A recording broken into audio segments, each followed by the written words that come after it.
Dios mío, ¿por qué me has desamparado? ¿Por qué estás tan lejos de mi salvación y de las palabras de mi clamor? Dios mío, clamo de día y no respondes, y de noche y no hay para mí reposo. Salmo capítulo 22, versículos 1 y 2. Posiblemente algunos de nosotros en algún momento de nuestra vida nos hemos sentido igual que David cuando escribió este salmo. Nos sentimos como desamparados, sentimos como que el Señor está lejos de nosotros y clamamos y nuestras oraciones no son respondidas. Tenemos que comprender que Dios nunca nos abandona. Dios nunca está lejos de nosotros y Dios tiene todo el poder para responder a nuestras oraciones. La pregunta es, ¿por qué nuestras oraciones no tienen respuesta? Seguramente nuestras oraciones están siendo estorbadas por nuestras acciones o también por nuestras actitudes, y el Señor está esperando que nosotros reconozcamos nuestro error y lo corrijamos para que Él pueda responder a nuestro clamor. Muchas veces el silencio de Dios es un llamado a revisar nuestra vida, a revisar nuestro corazón. Hoy vamos a comprender, por medio de la palabra del Señor, cuáles pueden ser esos estorbos que están en nuestra vida y que pueden estar afectando nuestra comunión con Dios. Vamos a ver algunos de esos estorbos. Uno de ellos puede ser las dudas que hay en nuestro corazón. Santiago capítulo 1, versículos 6 y 7. Pero pida con fe, no dudando nada, porque el que duda es semejante a la onda del mar que es arrastrada por el viento y echada de una parte a otra. No piense, pues, quien tal haga, que recibirá cosa alguna del Señor. La duda es algo totalmente contrario a la fe. La duda demuestra que en nuestro corazón hay incertidumbre. La incertidumbre es falta de seguridad, es falta de confianza sobre lo que va a ocurrir en el futuro. Es decir, que orar con un corazón lleno de duda, lleno de incertidumbres, es como decirle a Dios, voy a orar, pero seguramente mañana nada va a mejorar. Seguramente no voy a recibir lo que está pidiendo. En este caso, lo que estoy pidiendo yo. Es por eso que el Señor quiere que en nuestro corazón tengamos certeza. Hebreos capítulo 11, versículo 1. Es pues la fe la certeza de lo que se espera, la convicción de lo que no se ve. Es decir, que podemos confiar, podemos tener seguridad de que Dios lo va a hacer. Aún a pesar de lo difícil que pueda parecer la situación, para Dios no hay nada difícil. Jeremías capítulo 32, versículo 27. He aquí que yo soy Jehová, Dios de toda carne. ¿Habrá algo que sea difícil para mí? Aun cuando nos parezca que todo está demasiado complicado de resolver, tenemos que confiar en el Señor. Él siempre sabe lo que tiene que hacer. Él siempre tiene la respuesta. Evangelio de Juan capítulo 6, versículos 5 y 6. Cuando Jesús alzó los ojos y vio que había venido a él una gran multitud, dijo a Felipe, ¿de dónde compraremos pan para que coman estos? Versículo 6. Pero esto decía para probarle, porque él sabía lo que había de hacer. Aun cuando nos parezca que todo está demasiado complicado, tenemos que confiar en el Señor porque Él siempre sabe lo que tiene que hacer. Él siempre tiene la respuesta oportuna. Este es el primer estorbo de por qué nuestras oraciones no son contestadas, por la incertidumbre, las dudas que hay en nuestro corazón. El segundo estorbo, la falta de perdón. Marcos capítulo 11, versículo 25. Y cuando estéis orando, perdonad. Si tenéis algo contra alguno, para que también vuestro Padre que está en los cielos os perdone a vosotros vuestras ofensas. Tenemos que comprender primeramente que orar significa presentarnos delante del Señor y tenemos que venir con un corazón humilde. La palabra de Dios nos declara que Dios mira de lejos ¿a quién? A los altivos. Salmo 138, versículo 6. Porque Jehová es excelso y atiende al humilde, mas al altivo mira de lejos. Cuando nosotros nos negamos a perdonar a alguien que nos ha dañado u ofendido, estamos siendo soberbios. Estamos diciéndole al Señor, tú ya me perdonaste, pero yo no estoy dispuesto a perdonar a esta persona. El Señor nos está invitando hoy a ser humildes y a obedecer su palabra, a perdonar a los que nos han ofendido, así como Él nos ha perdonado a nosotros. Este es el segundo estorbo de por qué nuestras oraciones no son contestadas: la falta de perdón. Si tienes falta de perdón en tu vida, hoy es un buen día para ponerte a cuentas, con el Señor en primer lugar y después con tu hermano. A lo mejor has discutido, has levantado tu voz, has dicho palabras malsonantes, has hecho cosas que no deberías hacer contra una persona. Hoy es día de perdonar. Y la falta de perdón hace que Dios no conteste las oraciones. El tercer estorbo y último que quiero presentarte: el maltrato a nuestra esposa. Y tú dirás, wow, qué contraste, qué diferencias, ¿verdad?, de estorbos. Pues sí, el maltrato a nuestra esposa.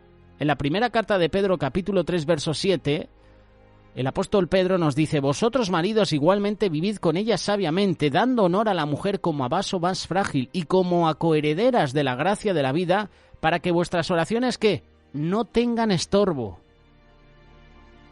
Este punto es similar al anterior. Es presentarnos delante de Dios con soberbia, diciendo: yo quiero que tú seas bueno conmigo, pero yo no quiero tratar bien a la esposa que me has dado, o al esposo. Vamos a ver el texto en la traducción del lenguaje actual. Mira lo que dice la palabra: en cuanto a ustedes, los esposos, sean comprensivos con sus esposas. Reconozcan que ellas no tienen la fuerza de ustedes, pero que también a ellas Dios les ha prometido la vida eterna. Si ustedes lo hacen así, Dios escuchará sus oraciones. Este es un mensaje para los esposos. Este es un llamado del Señor para que comprendamos que si queremos experimentar en nuestra vida la bondad de Dios, es necesario que nosotros, como cabezas de familia, seamos benignos, que actuemos con respeto, comprensión, bondad con nuestra esposa, para que nuestras oraciones, ¿qué?, no tengan estorbo, para que nuestras oraciones, ¿qué?, sean escuchadas por Dios. Muchos de nosotros, cuando nuestras oraciones no son respondidas, levantamos la mirada al cielo buscando una respuesta, pero hoy el Señor nos ha permitido comprender que posiblemente la respuesta no está mirando al cielo, no está mirando hacia Él, sino mirando hacia nuestra propia vida. Ahí es donde están los obstáculos que están estorbando la respuesta de nuestras oraciones. Por eso el mensaje que quiero compartirte en este día es: quita esos estorbos. Permite que el poder de Dios fluya a través de tu vida, trayendo esa respuesta que tanto anhelas. Y hablando de estorbos, porque al final el mensaje es hablar de los estorbos que impiden que crezcamos, que impiden que nuestras oraciones sean contestadas. Gálatas capítulo 5, versículo 7. Ustedes estaban corriendo bien. ¿Quién los estorbó para que dejaran de obedecer a la verdad? Tal instigación no puede venir de Dios, que es quien los ha llamado. Pablo le está escribiendo a una provincia, a toda una región llamada Galacia, lugar donde él fue a compartir a Cristo y donde se habían levantado varias congregaciones. Y este versículo corresponde a una porción incómoda. Es una porción que, aunque es incómoda, es necesario que tú y yo reflexionemos en ella, porque tal vez por descuido, por ignorancia o por alguna trampa del enemigo, tratará de desviar el propósito de Dios en su vida. Tal vez no nos damos cuenta de qué cosas estamos permitiendo que entren en nuestra vida y que a su vez están dañando nuestro caminar con Dios. Por eso Pablo habla de esta manera en este versículo. Hay estorbos que nos impiden llegar a la meta. Hay estorbos que nos impiden buscar más a Dios. Hay estorbos que nos impiden amar a nuestra familia.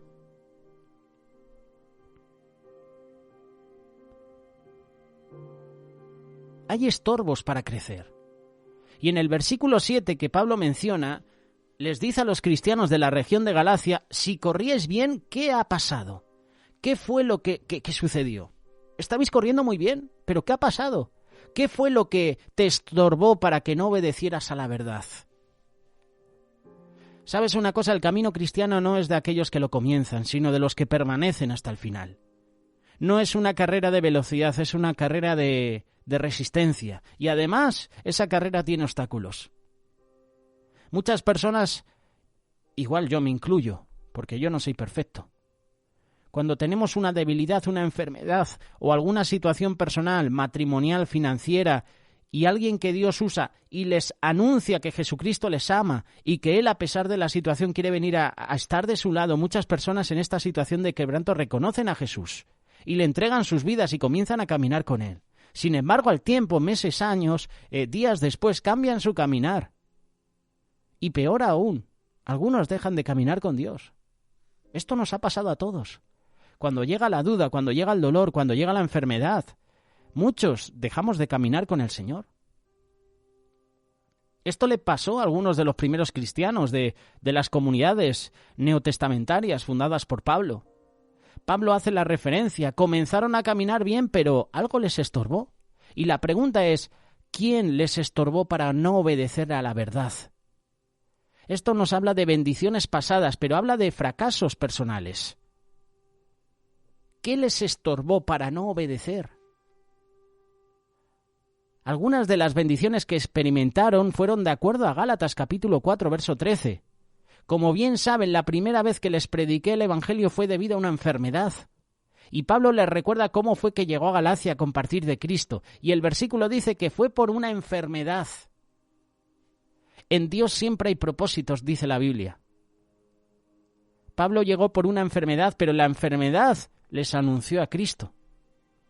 Esa enfermedad era un estorbo para que Pablo predicara el Evangelio, pero aún así ese estorbo no le impidió anunciar a Cristo.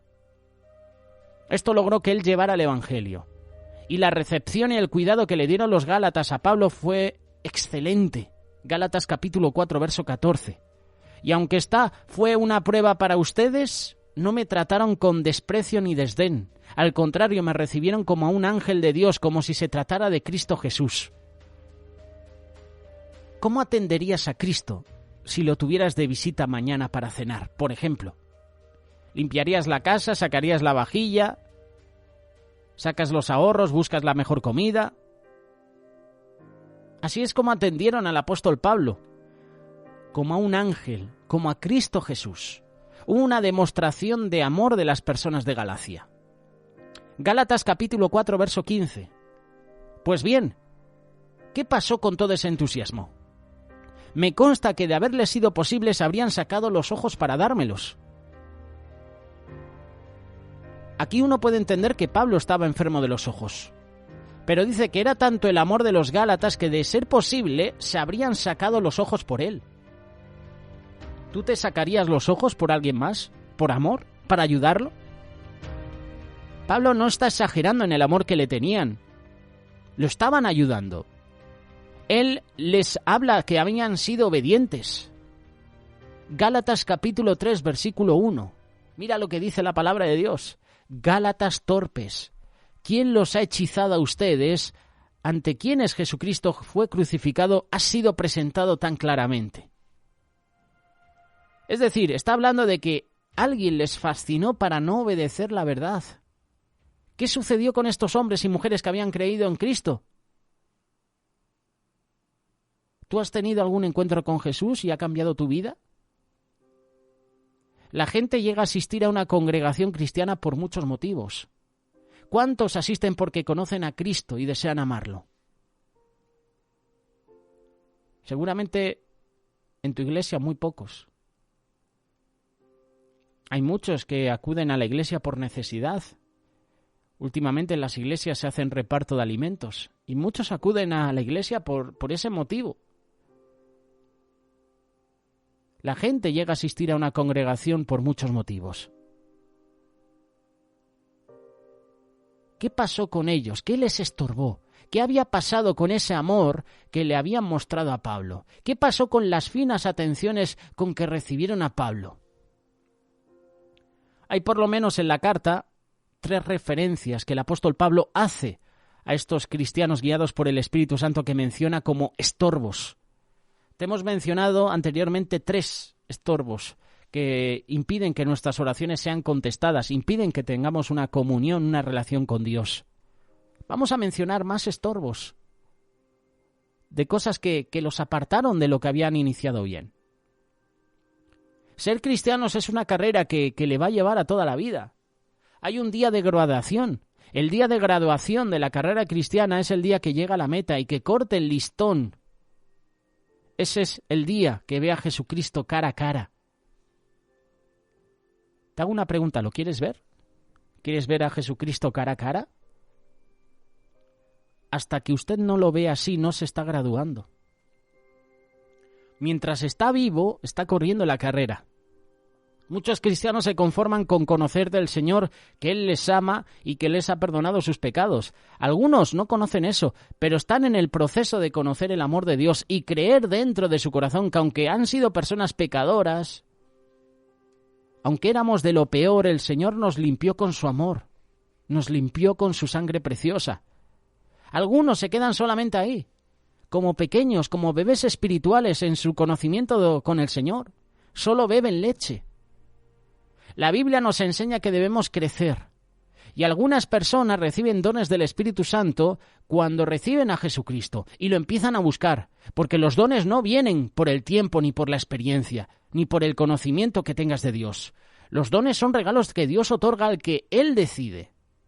Tal vez Dios te da dones y empieces a descubrirlos, pero cuando no creces internamente en carácter, cuando no creces por dentro, espiritualmente, en ser más como Jesucristo y solamente tienes dones y te conformas con un entendimiento de Dios pequeño, puede haber estorbos para que sigas adelante en tu decisión con Cristo.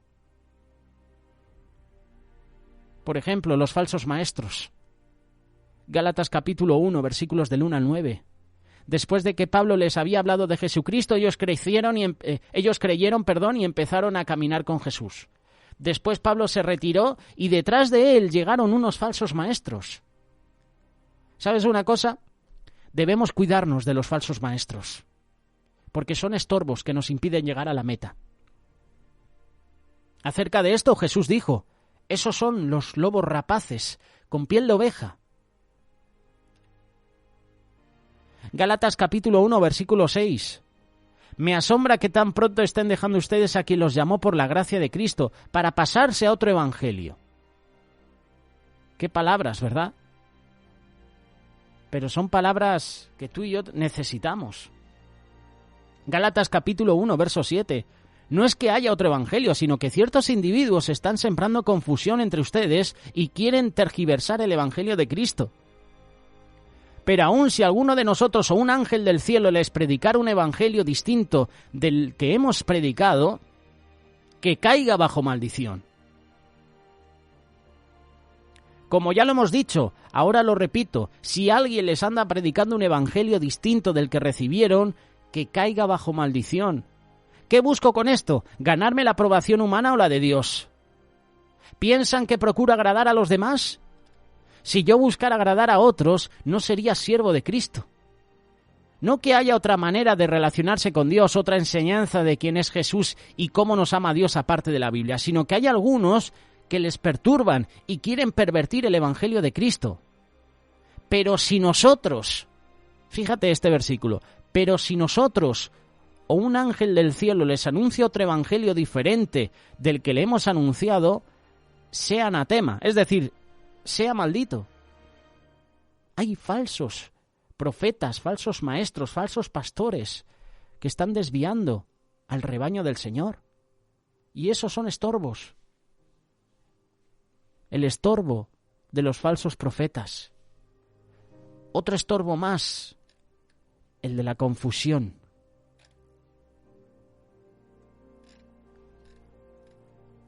Los falsos maestros habían llegado para confundir a los cristianos de Galacia. No estaban interesados en que las demás personas llegaran a conocer a Cristo. Perturbaban a los que ya habían confiado en Cristo Jesús. Y esto también sucede hoy.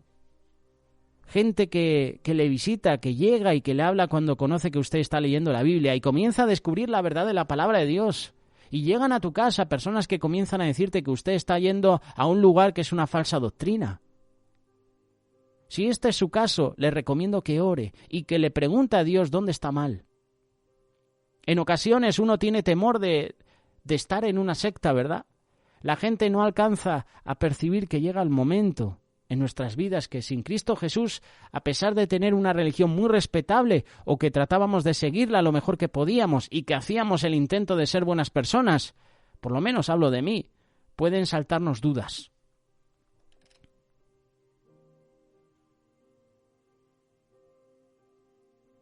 Entendemos que no es por obras para que nadie se jacte, de que por sus obras consigue el amor de Dios, sino que es por gracia, para que nadie se gloríe.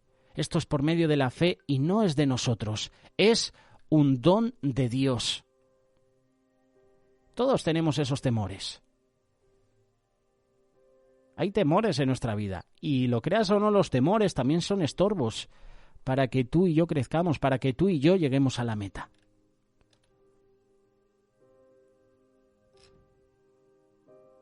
Estorbos, hermano, hermana que en este día nos estás escuchando. Hay estorbos en nuestra vida. Hay que reconocer los estorbos del enemigo. ¿Reconoces esos estorbos? Según el diccionario, estorbar significa poner un obstáculo para la ejecución de algo. Y te invito a que me acompañes en la primera carta de Tesalonicenses, capítulo 2, versículo 17 y 18. Pero nosotros, hermanos, separados de vosotros por un poco de tiempo, de vista pero no de corazón, tanto más procuramos con mucho deseo ver vuestro rostro, por lo cual quisimos ir a vosotros, yo, Pablo, ciertamente una y otra vez, pero Satanás nos estorbó. En los versículos que hemos leído podemos ver cómo Pablo tenía la intención, tenía el deseo de visitar la iglesia de Tesalónica y lo intentó varias veces, pero Satanás le estorbó en sus planes. Eso nos permite reconocer que Satanás no solo nos tienta, sino que también nos estorba para hacer lo bueno, para hacer la voluntad de Dios, para cumplir el llamado de Dios en nuestra vida. El problema es que muchas veces no nos damos cuenta que es el mismo Satanás quien nos está estorbando. Y muchas veces, equivocadamente, llegamos a la conclusión que no era la voluntad de Dios, no era el tiempo de Dios, no era el propósito de Dios. La palabra en el original que Pablo usa para estorbo es la palabra griega ekoptein, que significa bloquear el tramo de una carretera. Satanás siempre se encargará de arrojar obstáculos en el camino del cristiano. La tarea tuya y mía es superar esos obstáculos. Para poder superar esos obstáculos, esos estorbos que Satanás pone en nuestros caminos, primeramente tenemos que reconocerlos para poder superarlos. Por eso, unos minutos más vamos a ver de qué manera Satanás trabaja para estorbarnos en el camino de la voluntad de Dios. Satanás nos estorba por medio de palabras razonables. Según el diccionario, la palabra razonable significa que está basado en la razón, la lógica, la conveniencia. Mateo capítulo 16, versículos del 21 al 23. Desde entonces comenzó Jesús a declarar a sus discípulos que le era necesario ir a Jerusalén y padecer mucho de los ancianos, de los principales sacerdotes, de los escribas, y ser muerto, y resucitar al tercer día. Entonces Pedro, tomándola aparte, comenzó a reconvenirle diciendo: Señor, ten compasión de ti, en ninguna manera esto te acontezca. Pero él, Jesús, volviéndose, dijo a Pedro: Quítate de delante de mí, Satanás, me eres tropiezo, porque no pones la mira en las cosas de Dios, sino en las de los hombres. Me eres tropiezo. Estas palabras se las estaba diciendo Jesús al propio Pedro, a Satanás. Muchas veces Satanás tratará de estorbar las decisiones que hemos tomado en nuestra vida para agradar a Dios por medio de buenos razonamientos. Pero tenemos que saber que muchas veces la razón no va de la mano con la fe. Esto es algo importante. La razón no va de la mano de la fe. Así como Pedro trató de convencer a Jesús que no fuera a Jerusalén a cumplir su misión, aquí Satanás usará personas para decirnos que lo que hemos decidido es peligroso, que no vale la pena. Otros pueden hacerlo. Oye, este trabajo es muy cansado, nadie te lo va a agradecer. Satanás nos estorba por medio de palabras razonables. Satanás nos estorba por medio de palabras en contra de la doctrina que hemos aprendido. Y de esto hemos estado hablando en unos minutos, hace unos minutos atrás, con el tema de los falsos maestros, que son temas que hemos tratado en este canal, en diferentes estudios bíblicos. Romanos capítulo 16, verso 17 dice: «Mas os ruego, hermanos, que os fijéis en los que causan divisiones y tropiezos en contra de la doctrina que vosotros habéis aprendido y que os apartéis de ellos». Una sutil estrategia de Satanás para ponernos obstáculos en el camino de Dios es sembrar dudas en nuestro corazón, dudas sobre la doctrina que se nos ha enseñado, dudas sobre la palabra que se nos predica y que con el corazón hemos creído. ¿Cuántas personas se apartan de la iglesia por esas personas que siempre tienen un argumento en contra de la doctrina de la palabra de Dios? Seguramente muchas, ¿verdad? El versículo que hemos leído es claro. Apártate de esas personas. No permitas que personas que se creen sabios en su propia opinión y que interpretan equivocadamente la palabra de Dios a su conveniencia, te aparten de la verdadera palabra, de la verdad de Dios.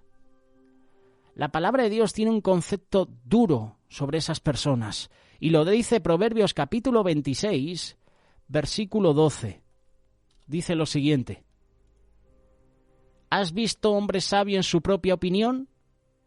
Más esperanza hay del necio que de él. Satanás te estorba a ti y me estorba a mí por medio de palabras en contra de la doctrina que hemos aprendido. Y por último, Satanás nos estorba por medio del desánimo. Esto también es importante. Como lo vemos en la famosa anécdota de la subasta de las herramientas de Satanás, el desánimo es una de las herramientas más efectivas de Satanás para estorbarnos en el camino de nuestro cristianismo. Satanás sabe que un cristiano desanimado es presa fácil de la amargura, de la crítica, y es más vulnerable para que en lugar de avanzar se vuelva atrás. Si el enemigo ha usado el desánimo en tu vida como estorbo, tienes que saber algo importante. Jesús nunca dijo que la vida cristiana iba a ser fácil. ¿Cuántos ministerios quedan abandonados? ¿Cuántas iglesias quedan sin pastor porque pensamos que no era la voluntad de Dios, porque pensamos que no eran sus planes, cuando en realidad fue nuestro desánimo el que nos estorbó para hacer la voluntad de Dios? Tenemos que saber que el desánimo no arregla ningún problema, sino al contrario. En lugar de desanimarnos, tenemos que llenarnos de la fuerza de Dios. ¿Cómo podemos enfrentar los estorbos de Satanás en nuestra vida? Esta sería la pregunta final. ¿Cómo podemos tú y yo enfrentar los problemas de Satanás en nuestra vida? La respuesta, Mateo capítulo 16, versículo 23. Y es una respuesta que te va a sorprender. Lo hemos leído hace unos minutos. Pero él, volviéndose, dijo a Pedro: «Quítate de delante de mí, Satanás, me eres tropiezo, porque no pones la mira en las cosas de Dios, sino en la de los hombres». Ahí está la respuesta a esta pregunta. ¿Cómo podemos enfrentar los estorbos de Satanás en nuestra vida? Con la autoridad del Señor. Poniendo la mirada en el Señor, poniendo la mirada en las cosas de Dios, poniendo la mirada en Jesús. Puestos los ojos en Jesús, el autor y consumador de la fe. Hoy hemos hablado de estorbos que impiden que nuestras oraciones sean contestadas, estorbos que impiden que lleguemos a la meta, estorbos, tropiezos que Satanás pone en nuestra vida para desviarnos del camino. Dudas en nuestro corazón, falta de perdón, maltrato, desánimo, palabras razonables, palabras en contra de la doctrina que hemos aprendido. Estos son estorbos, son tropiezos que Satanás quiere poner en tu vida para que tú no te relaciones con Dios, para que tú no tengas un encuentro personal con Dios, para que tú no seas salvo. Satanás no quiere que seas salvo, por eso te estorba, por eso pone piedra de tropiezo en tu vida. Si pones tu mirada en Jesús, el enemigo no podrá hacerte nada.